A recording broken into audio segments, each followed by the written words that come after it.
É isso.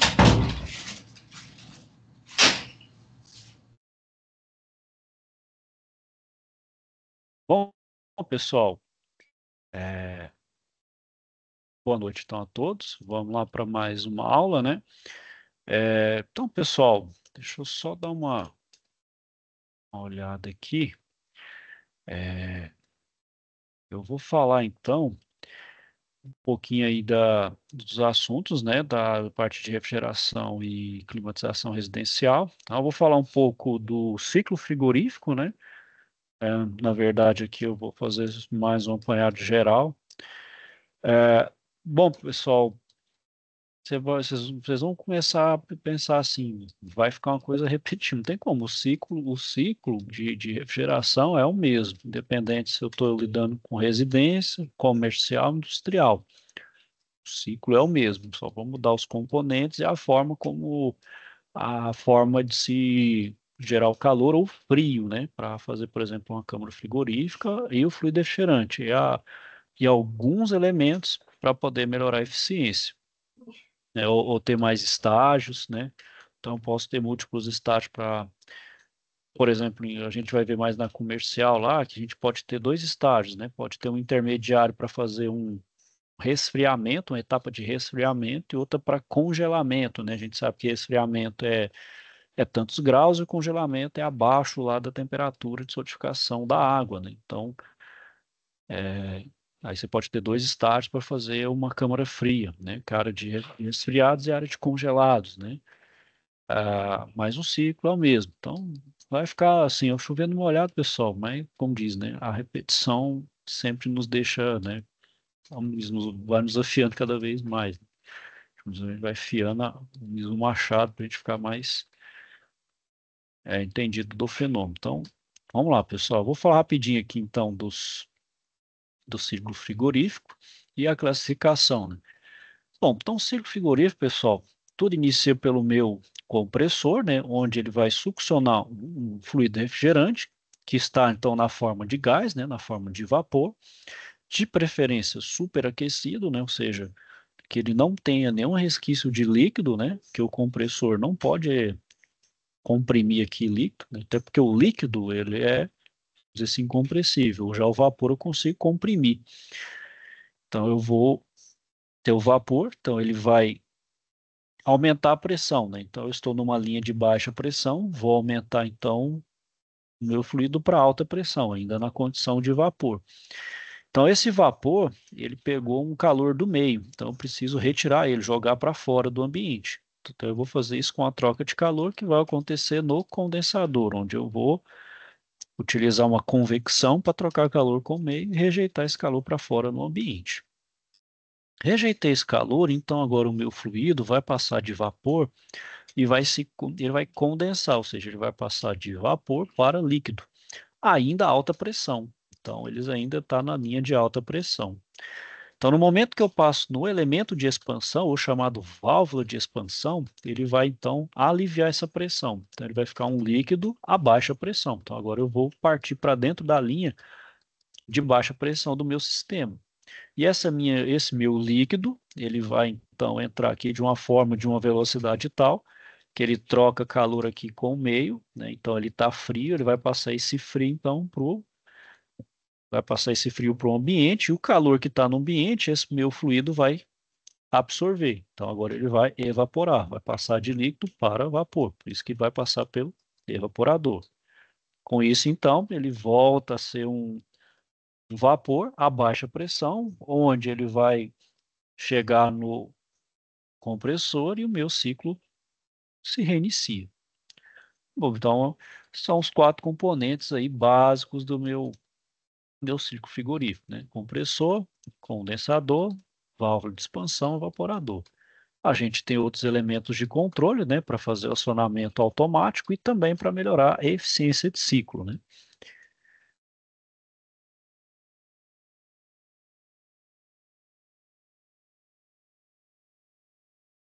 Bom, na parte de refrigeração residencial, pessoal, a gente tem, são primeiro, eles são estabelecidos pelo regulamento técnico, né, que é o RTQR, RQTQR, acho que é RA, que é aplicado a sistemas que utilizam os compressores, né, e com porta cega, que falam. Então, a gente tem os frigobares, né, os aparelhos de pequeno porte, com 1 metro de altura, né, a gente tem os refrigeradores, que é para conservação de alimentos, né, então eles podem ser para produtos orgânicos e inorgânicos, termossensível, onde ele vai ter um compartimento de baixa temperatura e também um fabricador de gelo, né, então ele vai ter um local de resfriamento e outro para congelamento. A gente vai ter os refrigeradores frost-free, que vão utilizar a convecção forçada, né, ou seja, utilizando um ventilador ali. Os combinados, que vai ser um aparelho composto de conservador e congelador, então ele pode ter os dois aqui, né, no caso o freezer e o refrigerador.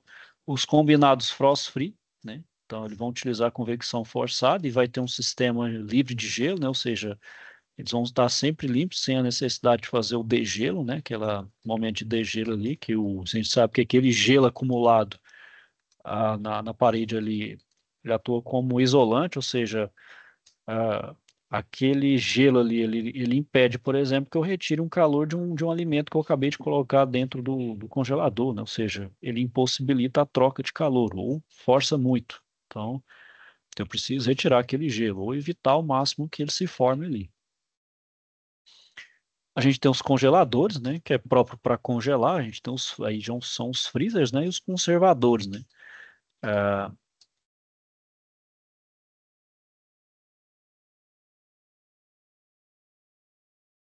bom, o Inmetro, né, pessoal, faz aquela classificação de eficiência, né, que é o A mais eficiente até para o G, que é o menos eficiente.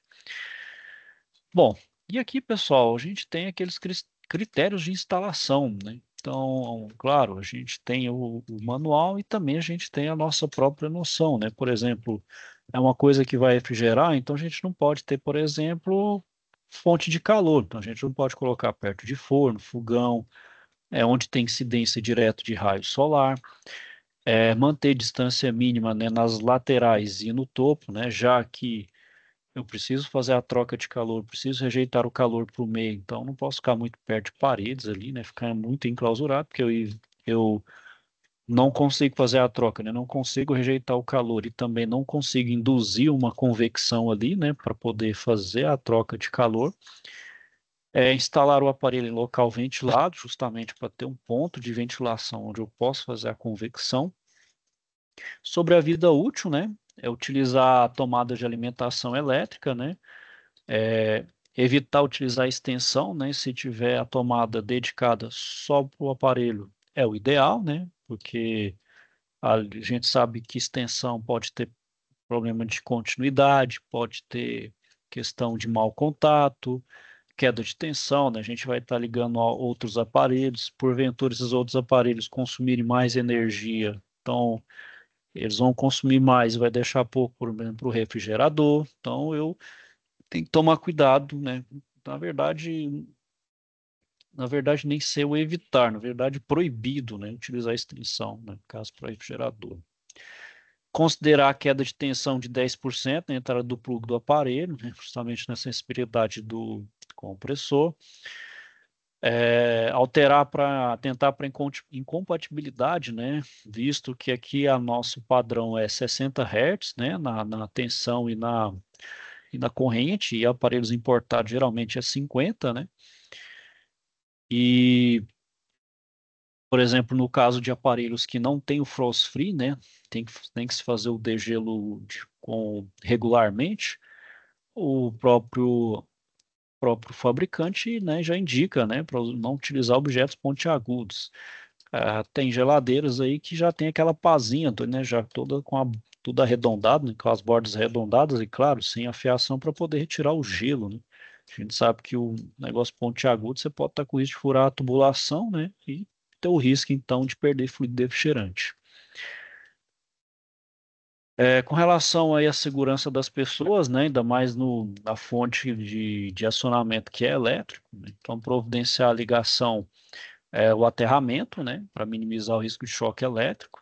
checar essa efetividade, né? Evitar a instalação do aparelho em locais de pisos constantemente úmidos, né? Então, para evitar que a gente tome choque. E evitar a limpeza, né, com mangueiras e balde d'água, também com risco de choque elétrico. A gente sabe que, né, o acionamento é de fonte elétrica, né? Bom, detalhando os componentes do ciclo, pessoal, nos refrigeradores, né? A gente então tem o evaporador tubular, né? Então, a gente está vendo aqui, né? Ele tem esse formato de zigue-zague, então ele retira o calor do alimento e troca com o fluido refrigerante, né, nessa tubulação que passa aqui, né? Então tem um circuito aqui dentro, né? Então eles estão imersos no meio fluido, como água ou álcool, circundando através de um reservatório. Do tipo placa, né, os tubos em forma de zigue-zague são fixados a algum tipo de chapa ou placa, né, no sentido do comprimento, tornando a superfície fria. Então tá aqui, ó, a, essas ondulações aqui, na verdade, é o circuito por onde passa o meu fluido refrigerante, ele faz a troca de calor. Então, aqui, de certa forma, está o meu fluido passando por aqui e fazendo a retirada de calor do alimento. O evaporador do tipo aletado, ele tem uma série de chapas bem finas, né, e perpendiculares aos tubos, de forma a aumentar, então, a área de contato. Então, são aquelas chapinhas bem finas e isso aqui é proposital. Tem essa relação entre a distância, a área da placa, para justamente fazer a troca de calor que está aqui no tubo com as placas, onde faz então a troca de calor, seja ela para absorver ou para rejeitar calor. Isso aqui pode ser também feito de forma natural, né, sem uma fonte de ventilação forçada, ou por meio forçado, onde tem uma fonte de ventilador. Bom, os refrigeradores e os congeladores, os convencionais, né, eles vão ter, então, os evaporadores do tipo placa, né? Então, é uma união de placas conhecidas como roll bonding. E todos eles, pessoal, tá vendo que tem esse trilho aqui, ó, esse trilho, então, é por onde passa o meu fluido refrigerante. Então, onde ele troca o calor, retira o calor do alimento. Se vocês estão observando, sempre forma gelo, né? Então, vocês estão vendo aqui, ó, que à medida que vai aumentando o gelo, o que que vai acontecendo? Gera uma camada. Esse gelo, ele mantém a temperatura fria. Porém, por exemplo, se você colocar um alimento aqui para retirar, vai ficar mais difícil, porque de certa forma ele isola. Então, tem que manter o sempre ou limpo, né, ou livre de gelo. Então, por isso que tem um sistema frost-free, né?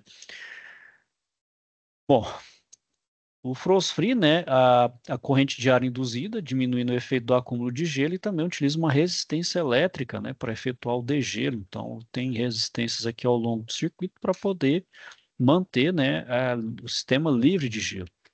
Ou também tem um sistema que é gás quente, igual o fluido refrigerante, da descarga do compressor ou da linha de líquido, né?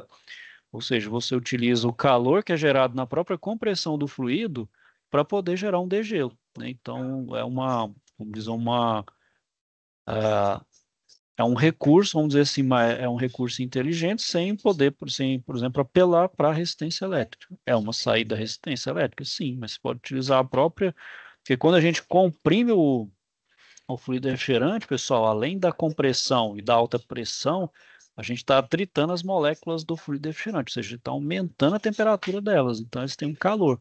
Então, por que não utilizar uma parte desse fluido que está aquecido a alta pressão e não fazer uma espécie de aquecimento natural, né?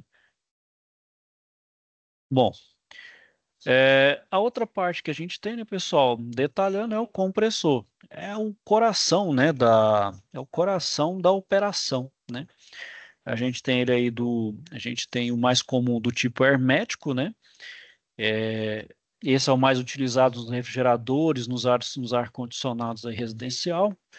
Eles são totalmente fechados, né? Estão enclausurados numa carcaça metálica, ou seja, ele é utilizado até o fim da sua vida útil. Não tem como, por exemplo, você fazer uma manutenção, a não ser que seja alguma coisa externa. Não tem como você abrir, por exemplo, e mexer em alguma coisa na parte elétrica ou mecânica.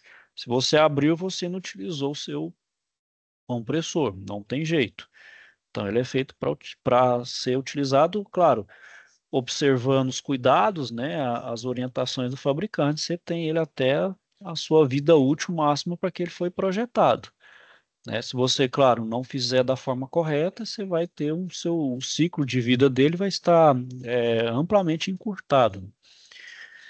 Bom, e o compressor, o alternativo, né? Ele é composto por um sistema biela-pistão, né? Que é o chamado alternativo. É um motor, né? Só que aqui não faz combustão, ele succiona o fluido a uma baixa pressão e comprime ele para alta pressão para ir para os demais, né? E para continuar o seu ciclo, né? Fazer o bombeamento do ciclo.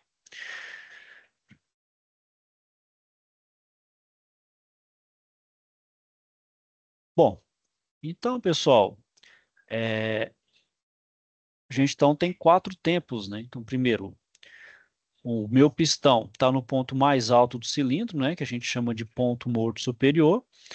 Então, aqui, vamos dizer que aqui inicia o meu processo, né? Então, aqui a gente considera que não tem nenhum fluido, vamos dizer assim, que está totalmente fechado. E no momento que o meu cilindro, então, ele começa a descer, ele vai, então, aqui gera um vácuo, né? Esse vácuo, por sua vez, faz abrir a válvula de admissão, o que acontece? Vai succionar o fluido refrigerante. Então, ele vai permitir que o meu fluido entre na câmara, né? Na câmara de compressão. Né? Então, ele vai até o ponto morto inferior. Então, ele vai até o ponto morto inferior, com o máximo aqui, então, que ele pode, até o momento aqui que minha válvula, então, fecha. E agora ele vai subir, ele vai fazer o processo de compressão. Então, ele vai comprimindo até o máximo que ele puder, porque aqui tem um negócio, pessoal. Também não pode ter uma compressão extremamente alta, porque a compressão alta, ela também vai implicar em uma geração de calor muito alta. E o calor, a gente tem que lembrar que aqui não está bombeando, aqui não tem somente fluido refrigerante. Claro, eu vou detalhar mais isso aí na frente, nas outras Cs, principalmente compressão. Aqui tem óleo lubrificante. Então, se comprimir demais, você pode estar também, ou tá, vamos dizer, inflamando um fluido, o óleo, ou você pode estar aumentando a viscosidade, porque a viscosidade do óleo, né, a viscosidade de um lubrificante tem uma relação direta com a temperatura. Se eu aumento a temperatura do meu óleo, eu estou aumentando a viscosidade dele. Então, ele perde as características do lubrificante com aumento de viscosidade, ou com a diminuição de viscosidade. Então, se eu aumento a temperatura, eu diminuo a viscosidade. Então, ele vai perdendo o seu poder de lubrificação. Então, tem que tomar cuidado com a taxa de compressão. Não posso trabalhar com taxas extremamente altas. Se eu trabalhar com taxas extremamente altas, eu vou ter o máximo de eficiência, vamos dizer assim, volumétrica ou mecânica do meu compressor. Sim, pode ter sim. Porém, você vai ter um problema do óleo aqui, ó. Pode esquecer que tem óleo. O seu óleo pode estar também com problema de temperatura, perdendo viscosidade.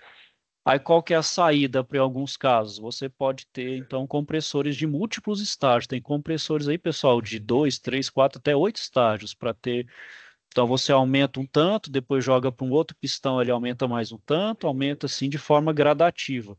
De forma, então, que você pode ganhar, você pode gerar mais pressão no seu fluido, porém sem prejudicar as partes mecânicas do seu compressor, né? Sem prejudicar a parte mecânica e o seu óleo lubrificante. Então, é assim então que a gente tem que, né? Claro, quando a gente pensa nessas variáveis, a gente tem que pensar, né, em tudo aquilo que está envolvido no meu, está envolvido ali no meu sistema, né? Então aí, pessoal, a válvula de descarga então abre, né? Meu fluido comprimido então vai então, né, fazer o seu ciclo ali, fazer o seu trabalho. Depois volta tudo de novo, sobe aqui e vai fazendo o ciclo.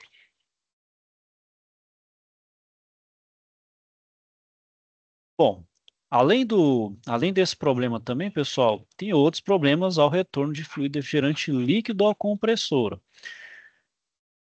Então, por exemplo,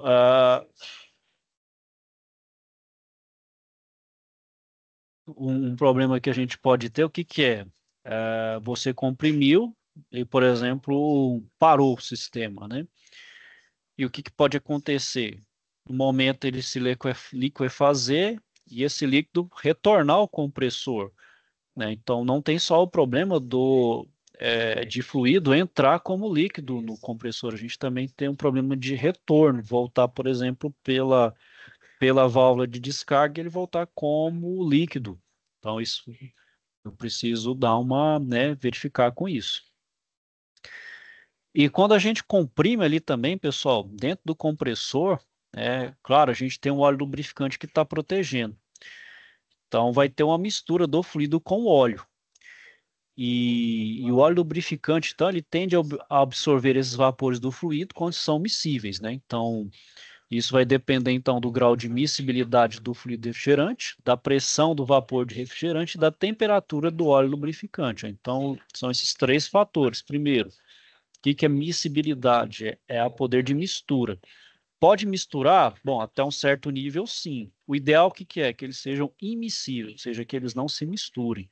Porque aí o que que vai acontecer? Se eles forem perfeitamente miscíveis, ou seja, se eles se misturam perfeitamente, vai ter mistura de fluido refrigerante e óleo lubrificante. Aí o que vai acontecer? O óleo lubrificante que deveria estar no compressor, ele vai embora. Ele vai de contrabando com o fluido refrigerante. Então ele vai para o sistema, aí o que vai acontecer? Aí ele vai atrapalhar todo o sistema, porque o óleo lubrificante não é feito para trocar calor ali. Então você vai tirar a eficiência do sistema. Então, eu preciso garantir que esse meu óleo, de certa forma, volte para o compressor, né, volte para o cárter e separe totalmente do meu fluido refrigerante. É claro, não tem como, pessoal, ser assim perfeito. Uma mistura, por mínimo que seja, vai ter. Então, quando se trabalha em projeto, né, quando se trabalha em projeto ali de sistema de refrigeração ou de ar-condicionado, você considera aquele mínimo ali de mistura. Não tem como, isso é inevitável, não existe perfeição no sistema. Então você dimensiona cada um ali, você dimensiona a tubulação, você dimensiona compressor, você olha todo o sistema, vamos falar, não, beleza, vai ter uma mistura, sei lá, mínima possível. Você coloca lá parte por milhão, né? Que é a questão de concentração ali. Então, ali, uma parte por milhão ali de óleo lubrificante vai ter ali no fluido, não vai ter jeito. Mas aquela parte por milhão que tem de óleo no fluido refrigerante, ele não vai atrapalhar no meu sistema de forma alguma. Ele não vai prejudicar de forma drástica a eficiência de troca térmica do meu aparelho ar-condicionado, de jeito nenhum. Então, você é feito para isso mesmo, tem essa tolerância. Isso aí, pessoal, essa tolerância é conforme norma, ou o fabricante mesmo, quando vai fazer ali o projeto, já considera, né, esses fatores aí dentro do sistema, né, essas nuances dentro do sistema.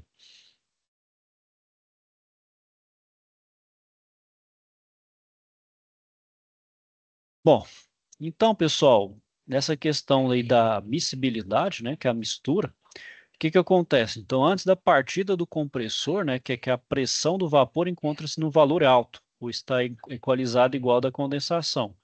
Então, não tem nenhum tipo de bloqueio no aparelho como refrigerador, né? Ou seja, não tem válvulas de bloqueio que é de um sentido só. É um sistema, vamos dizer assim, é fechado, claro, mas ele ali é aberto em si. Ele não tem nada que, como diz, que o negócio pode vir num ciclo trocado, num ciclo reverso, de forma alguma. Bom, então nessa condição a quantidade de fluido refrigerante diluído no óleo é grande. Então, quando ocorre a partida, a pressão tende a cair, né? Então, toda vez que você dá a partida, você tem aquela queda de pressão por causa da sucção do pistão e o cilindro se aproximando do valor de trabalho normal. Então, nessa nova condição de pressão, a quantidade de óleo, então, ela é bem menor, né? De óleo diluído é bem menor, porém não há tempo suficiente para os dois se separarem. Então, gera aquela espuma que acaba entrando na câmara de compressão. Então, como falei, pessoal, na partida isso acontece, não tem como, né? Não tem como se evitar isso. Então, você pode usar alguns recursos para diminuir, mas vai gerar essa espuma, de um jeito ou de outro. Então, o que que é o ideal? Evitar. partidas sucessivas, né? Ou seja, o que dá muito problema, por exemplo, nos compressores, principalmente nos compressores de refrigerador, né? De geladeira, que dá muito probleminha. É as quedas de energia que você tem que ficar fazendo a partida. Então, o motor não é projetado para ficar dando partidas sucessivas. Ele tem que partir assim, só quando é necessário, né? Em momento de alta demanda e assim, periódico. Não é aquela coisa que tem que ficar partindo do zero sempre, né? Então, isso diminui muito a vida útil do seu compressor. Mas ele, de qualquer forma, ele é projetado, ele tolera ainda um certo nível de quantidade de partida. Ok, pessoal? Bom, aí eu estou falando aqui, pessoal, qualquer dúvida aí, questionamento, pode me interromper aí. Bom, e além do problema da partida, né, pessoal, também tem outros fatores, né, que o fluido refrigerante retorna ao compressor na forma líquida e não gasosa. Então, por exemplo, quantidade excessiva de fluido. Pode perguntar, Elisa. Professor, boa noite. Boa noite. Tudo jóia, né? Tô, graças a Deus. Ó, é só uma questão de, assim, só de atualização mesmo. Mais para frente, em outro módulo, a gente vai ver a questão de recolhimento sobre essa questão de recolher gás, né? Porque eu participei de um seminário sábado agora, lá no IFP, no Instituto Federal, e fiquei assim meio preocupado sobre essa questão de recolher gás, tá entendendo? A gente sabe que tem essa particularidade aí do R32, mas apresentaram lá um problema que não só ocorre com o R32 não, tá entendendo? Foi um caso lá de houve uma explosão de um compressor, o cara estava, por sinal, estava em cima da condensadora e ele estava recolhendo, só que existia o sistema lá, existia diesel. Aí houve o professor explicou lá, eu não entendi muito não, mas aí houve uma explosão por combustão, porque misturou o diesel com água, com ar, que diga, e entrou em combustão. Aí a explosão. Mas isso era só esse complemento que eu estou trazendo aí, para saber É, do senhor se mais para frente a gente vai aprofundar mais nesse tema.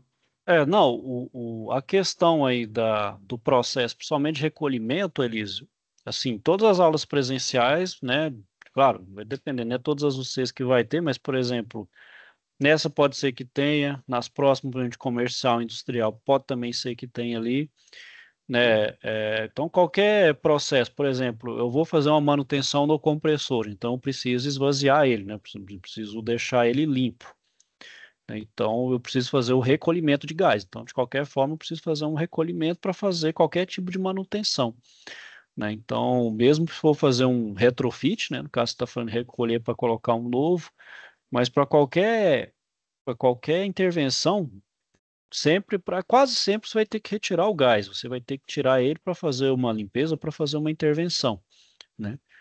Então, você vai ter que fazer esse processo vamos dizer, eles chamam de o processo de evacuação, né? Você vai retirar o gás ali do sistema No caso aí eu vou usar uma recolhedora, né? Isso, você vai usar uma recolhedora. A gente usa aquela estação recolhedora, né? Ok. Agora, esse aí é perigoso mesmo. Agora, na verdade, para você ver, até para limpeza, você nem utiliza oxigênio, né? Em hipótese nenhuma, porque o oxigênio também ele é com combinação ali, né, com a fagulha, com Isso, uma ignição, isso. você explode o sistema. Agora, esse com Entre, diesel, é, entre, entra em, esse com diesel aí foi. Mas Professor, eu tô tentando entender onde encaixa esse diesel aí, viu, Elisa? pois é, foi colocado professor, lá que era operado com diesel, existia diesel, Quem tem perguntou aí, havia. Walter Miro? Ó, professor, em relação à questão do assunto sobre compressores, Essa forma de limpar ele, no caso, trocar o óleo, né? Você colocar certa quantidade de óleo, derrama aquele óleo até que ele fique mais claro. Esse processo, ele é um processo que é correto ou só é um meio paliativo? Não, é como se fosse. Quem perguntou foi o Almir? Peraí. Não, professor, é só Alguém ouvir. tá, Era alguém essa a tá. pergunta que eu ia fazer, né? É a questão do óleo, se pode substituir, né? Que às vezes o óleo está muito contaminado, você faz a substituição de um compressor, aí você tira o óleo, aí muitos completam o óleo, outros tiram e colocam um óleo novo. É permitido, é legal fazer, funciona. Eu tenho essa dúvida aí também. A mesma dúvida do amigo aí. Mas, não, por exemplo, Almir, Valtemir.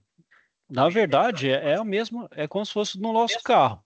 O que, por exemplo, o nosso carro, moto, o que o fabricante fala, ó, tantos mil quilômetros, né? No caso, carro, a cada 10 mil, a cada 5 mil, você faz a troca do óleo, né? Então, você troca óleo, fio, troca tudo.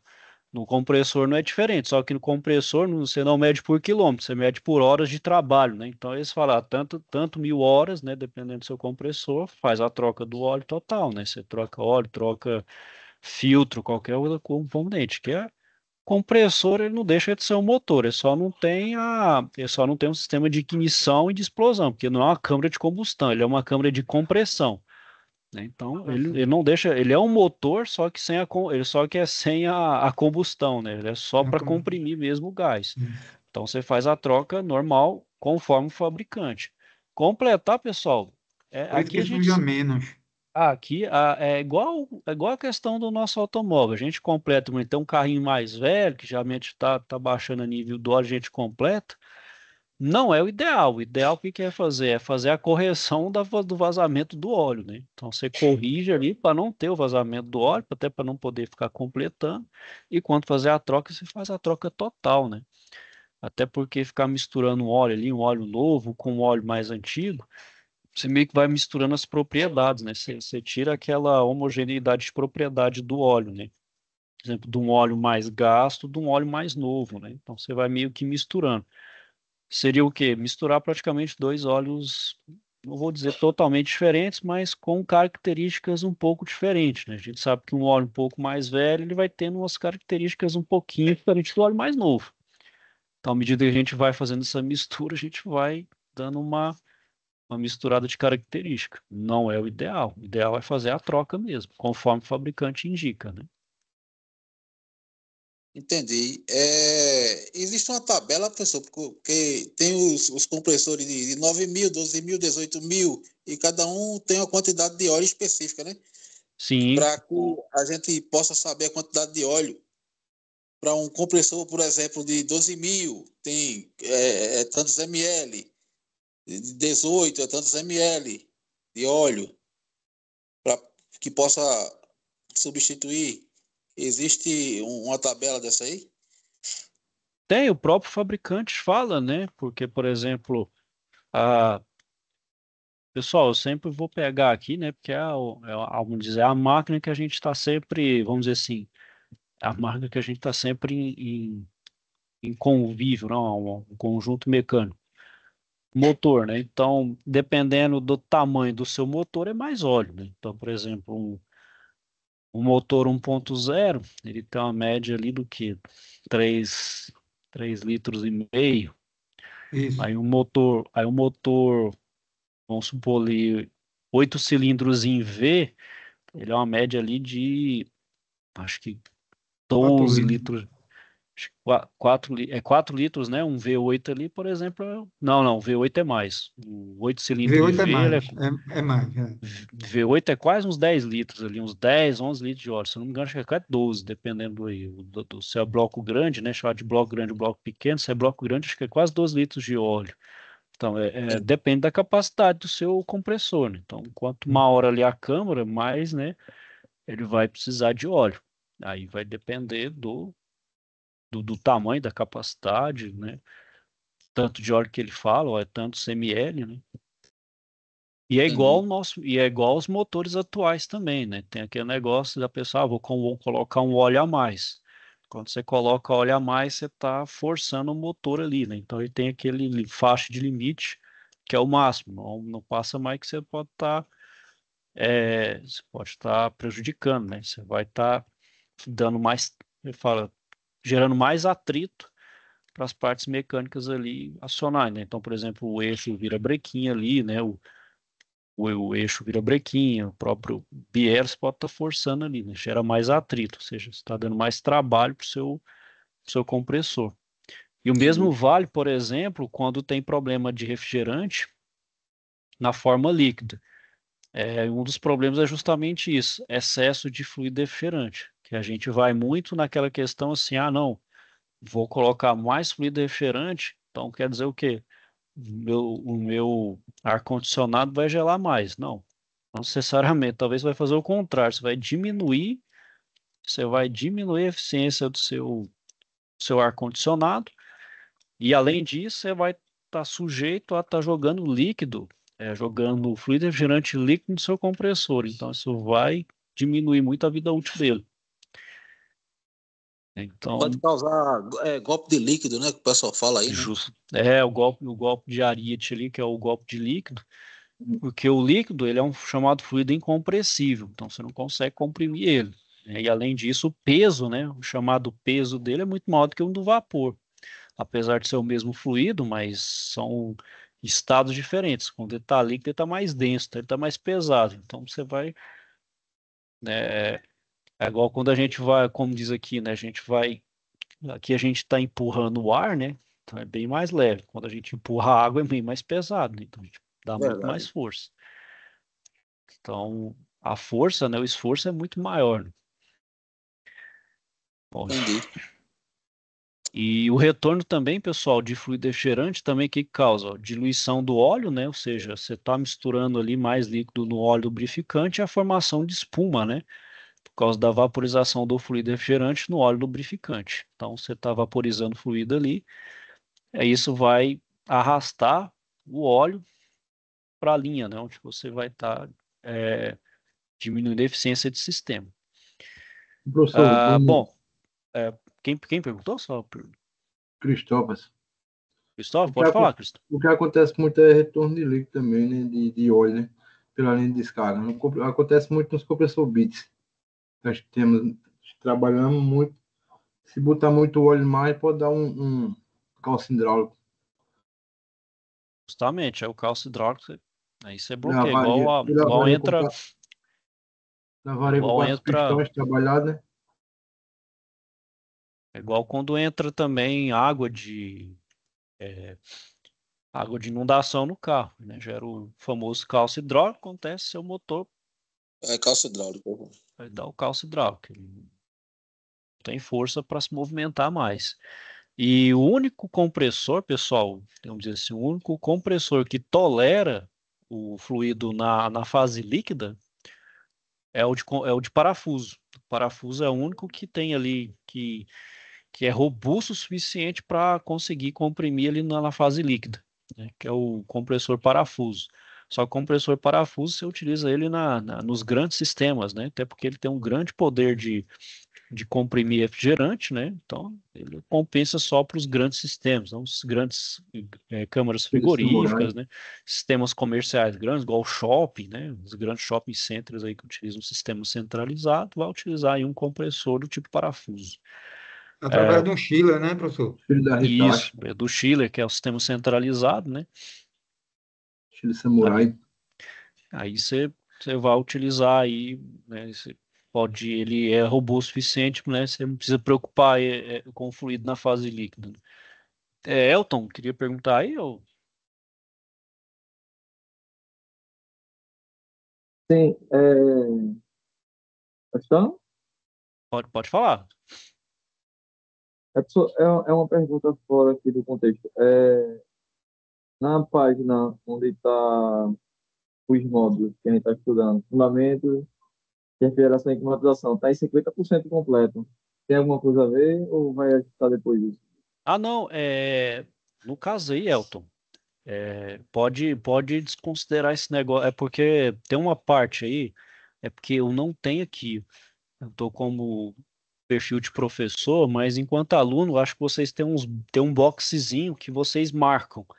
Então, todo recurso que vocês utilizam e marcam, ele dá como se fosse ali o completo. Então, é como se assim, acessei todos os recursos da sala.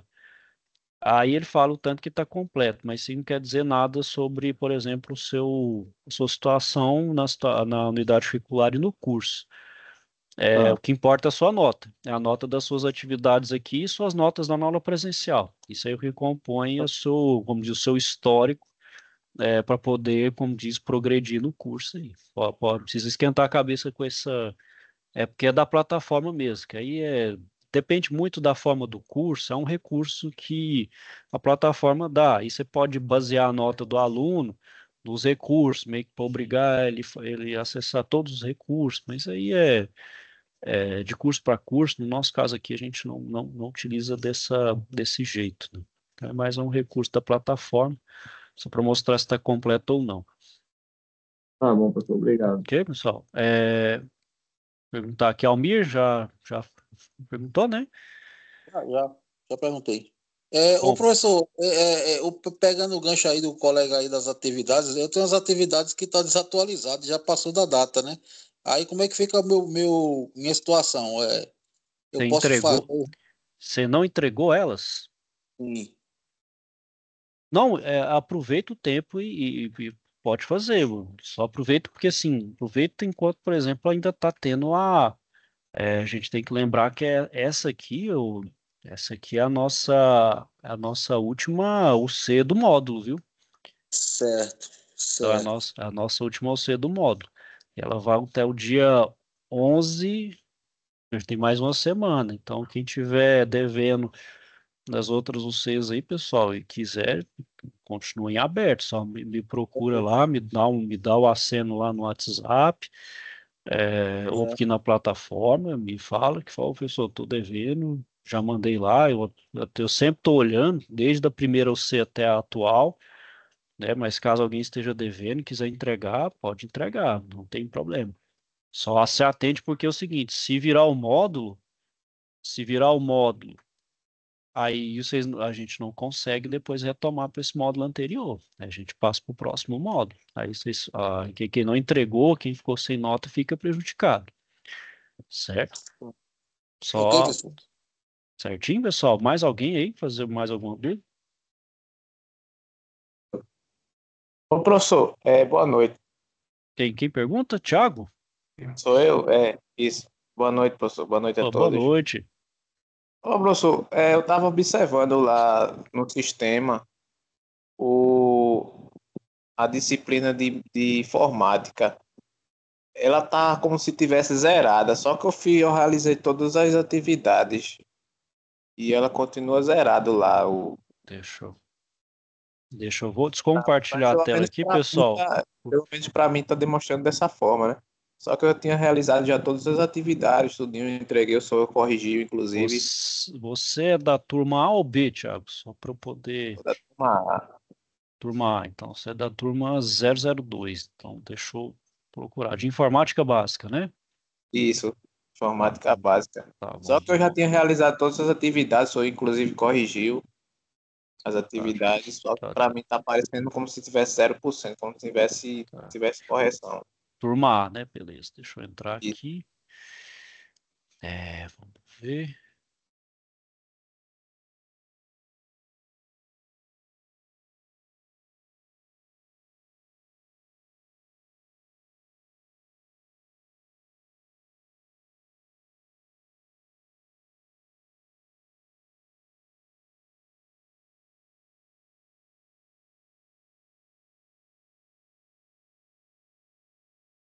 Ah, Thiago, não tem aqui envio seu, não. Você enviou a atividade Excel?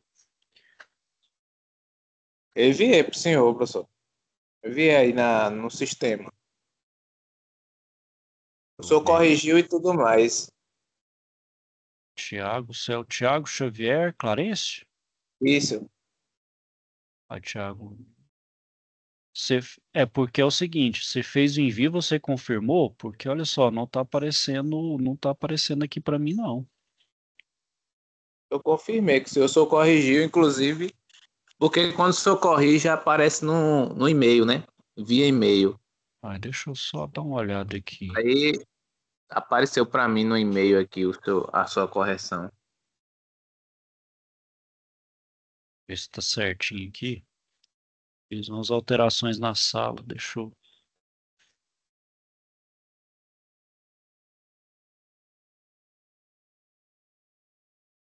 Thiago, não tá constando sua nota aqui.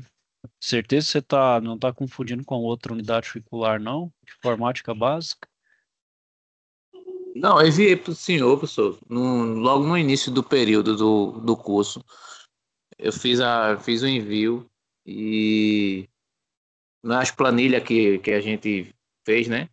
Foi naquela dos. Foi, Mas você fez envio na plataforma, né? Não foi foi, pro enviei na WhatsApp, não, né? plataforma. É porque Não, foi na plataforma mesmo. foi, né? Foi. Mas não tá aparecendo, não. Oxe. É porque é o seguinte, ó, vou mostrar aqui, Thiago. Pô, não tô falando que você fez exatamente isso. O que que eu vou fazer aqui? Eu vou me colocar como aluno, só para você ter uma ideia. Opa, peraí, deixa eu só ir aqui no curso. Ó, eu tô aqui como estudante, vou compartilhar minha tela aqui, certo? É. O que que acontece? Você tem aqui, por exemplo, você vai fazer o envio aqui, né? Aí o envio você adiciona, você coloca o arquivo aqui, você precisa dar o ok. Eu vou colocar aqui Então, vou colocar um arquivo aqui só vou colocar só aí você tem que colocar salvar mudanças. então, eu fiz esse processo, professor. O senhor corrigiu. Por que que eu estou falando isso? Porque chegou um e-mail para mim. Quando o senhor corrige as atividades, aí ele chega para mim através de e-mail a correção, entendeu? Hum, Mostrando que o senhor já tinha corrigido. Inclusive, apareceu para mim a de- correção. Deixa eu ver, Thiago, se você não está na outra turma, talvez você pode estar inscrito em outra turma e tá em duas. Aí ao invés de estar na turma A, você ficou na turma B. Deixa eu só olhar se o seu tá aqui. Veja aí, porque assim, realmente, de fato, iniciei na turma B, só que eu pedi transferência. Ah, entendi. Já matou a charada. Pode ser que você esteja na outra turma e ficou. Tá, deixa eu dar. Só que logo no início, né? Assim que começou o curso, aí automaticamente colocaram na turma B, só que aí eu pedi transferência para a turma A. Eu não sei se pode ter influenciado algo com relação a isso também, né? É o TX, né? Tiago Xavier. É, é ele o próprio. É, pode ser, Thiago, pode ser que nessa transferência, aí você perdeu, aí colocou, é como se fosse estivesse começando de novo. O que que eu peço a você? Se você já tiver pronto e quiser enviar de novo, que aí eu faço a nota e confirmo de qualquer jeito. Se puder enviar de novo, porque pode ter acontecido isso. Que aí, como transferiu, passou você de uma sala para outra, é como se fosse um outro aluno, né? Como se você tivesse, vamos dizer, iniciando do zero. Não importa, tudo que você fez, ele não vai junto. É como se fosse do zero, você inicia do zero.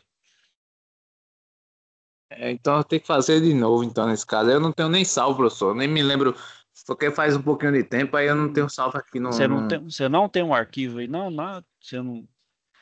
tenho não, eu tenho que fazer de novo, no caso, então.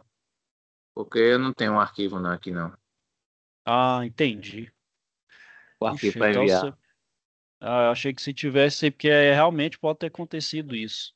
Transferiu, aí no que transfere, os arquivos não vão junto. Aí como você falou que teve a notificação, e se era da turma e foi para outra, pode ter acontecido isso. Isso é bem provável. E acontece, porque não vai, os arquivos eles não têm não migram juntos, né? Então, Então foi isso mesmo, eu acho, né? Pode ter tido esse contratempo aí de mudança de turma, pode ter alterado o sistema. Tem que fazer de novo, então. Até o dia 11, né, professor? Então, no isso, caso, até o dia 11 aí. tá certo. Eu vou tentar enviar novamente para o senhor, então. Beleza. Mais alguém, pessoal? Obrigado aí, professor, pela... Por nada. Mais alguém, pessoal? Dúvidas? Bom, pessoal, então vou finalizando aqui por hoje. Caso tiver alguma dúvida ou um questionamento, me procure. Bom, pessoal, então esse aí eu vou Ok, professor. desejar a todos então uma boa noite. Fiquem então Boa todos com noite. Deus aí e até a próxima. Até a Boa noite a próxima. todos aí. Boa noite, Tchau. pessoal. Boa noite. E sábado, aula presencial. É isso aí, Então, Alice. uma boa aula aí para vocês aí, pessoal. Falou, professor. Obrigado.